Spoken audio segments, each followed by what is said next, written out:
So Hyundai has recently released the full packaging information for the refreshed 2025 Hyundai Santa Cruz. So in this video, I want to tell you exactly what is changing across the entire trim lineup from the entry-level SE all the way up to that of the fully loaded Limited. There are going to be several nice additions and changes in packaging, which I am pleased to see, including the updates in technology.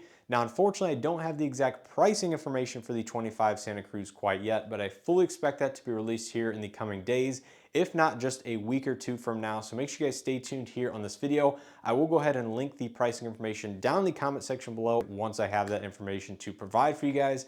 But I do expect a modest increase across the board given the changes in packaging and some of the new features that are being added depending on the trim level.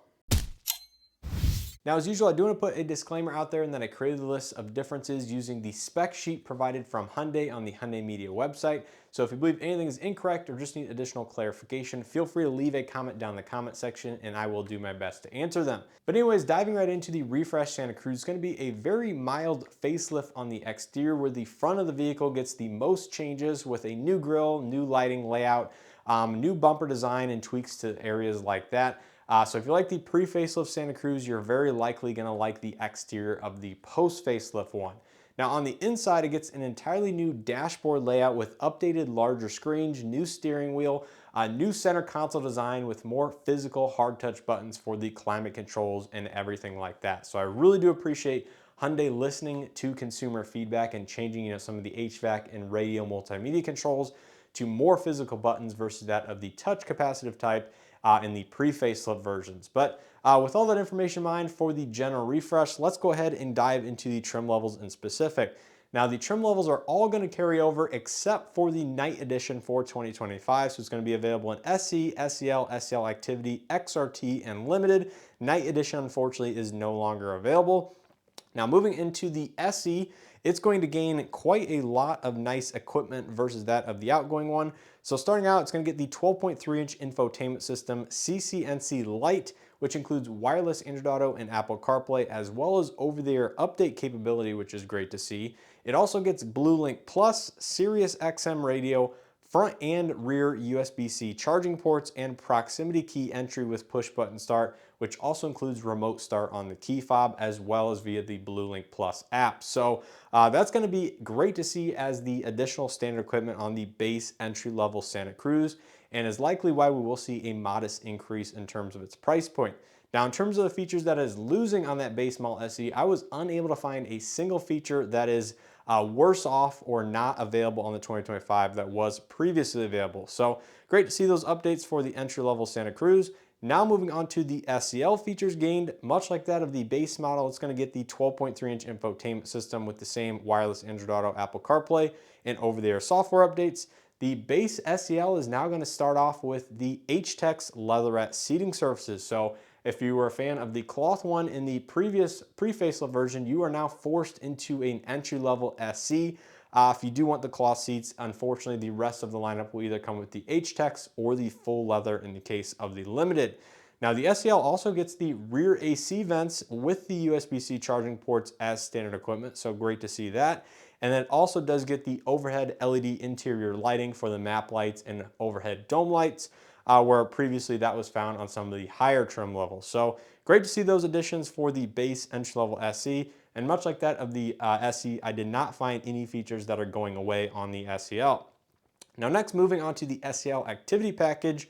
Just like those previous ones, it gets the 12.3-inch infotainment system CCNC Lite, no built-in navigation, which actually was found on the SEL Activity for 2024.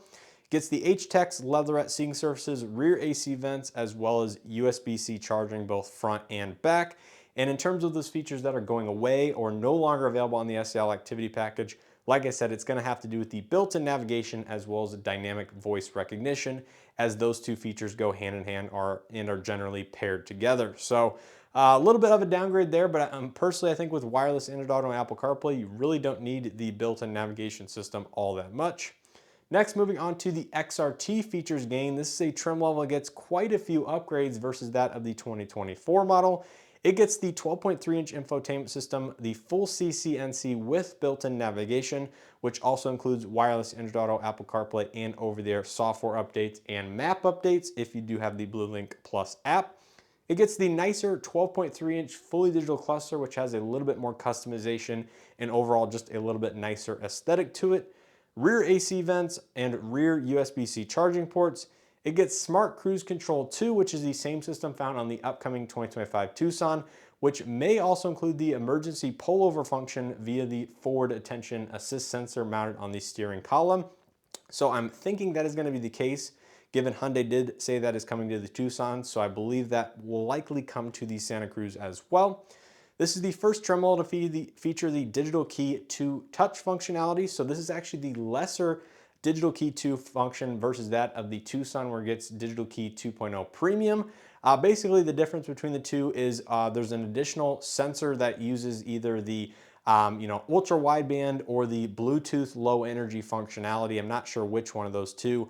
So you don't actually have to get super close to the actual door handle itself. You just have to be within, a foot or two. So a little bit of a disappointment that it's not getting the exact same technology versus that of the Tucson, but still nice to see that iOS as well as Android users can use the digital key functionality on the 2025 Santa Cruz. The XRT also gets the surround view monitor system with the blind spot view monitor for the digital gauge cluster. This is likely due to the fact that Hyundai is making the XRT just a little bit more capable than it was for 2024 with the all-terrain tires, front tow hooks, and everything like that. So the surround view camera system is nice to see the front of the vehicle if you're doing a little bit of light off-roading and just want to see what's exactly in front of the vehicle. And finally, it is also getting the Highway Drive Assist 1 functionality with some of the upgraded Smart Cruise Control and other technology. So great to see these features being upgraded here on the XRT. And like the 2024 and previous models, it will likely include a lot of the XRT specific cosmetic bits, including the wider fender flares, some of the additional accessories, such as the bed rail system and stuff like that, which of course Hyundai has already showed off in some of the press images. Now finally coming to the top most fully loaded limited trim level, this is a very interesting one because there's not an exact clarification as which features I guess are confirmed coming to only the limited or some of the lesser trim levels as well. But the ones I was able to confirm that the limited are gaining is the 12.3-inch infotainment system, with built-in navigation. It's getting an 8-way power passenger seat, which is great to see. The Tucson Limited has had a power passenger seat for several years now. Finally coming to that of the Santa Cruz. Also getting Smart Cruise Control 2, Hyundai Digital Key 2.0 Touch, as well as the fingerprint scanner. But unfortunately, I was not able to confirm whether or not that fingerprint scanner is going to be found on any of the lower trim levels, such as that of the XRT or things like that. So fingerprint scanner will be found on the limited, maybe an XRT or some of the lower trim levels. And that is pretty much going to do it for all the features that I was able to find. Now, of course, the features lost, there's going to be none on the limited, but some of the other features I do want to bring up that Hyundai has mentioned in their full press release, but not located on the actual feature guide, is that there's going to be a newly available rear seat center armrest with 2 integrated cup holders. Not exactly sure if this is going to be standard across the board on every single Santa Cruz or only found on certain trim levels and higher. But rear center armrest is coming to Santa Cruz. It's going to get the forward attention warning. Again, not sure which trim level that is found on, but it could be found across the board. Fingerprint scanner, like I mentioned, likely on the limited, maybe on XRT, but likely only on limited. 2 new exterior colors are going to be the Rockwood green and the Canyon red. Rockwood green, of course, is the one we found on the new Santa Fe.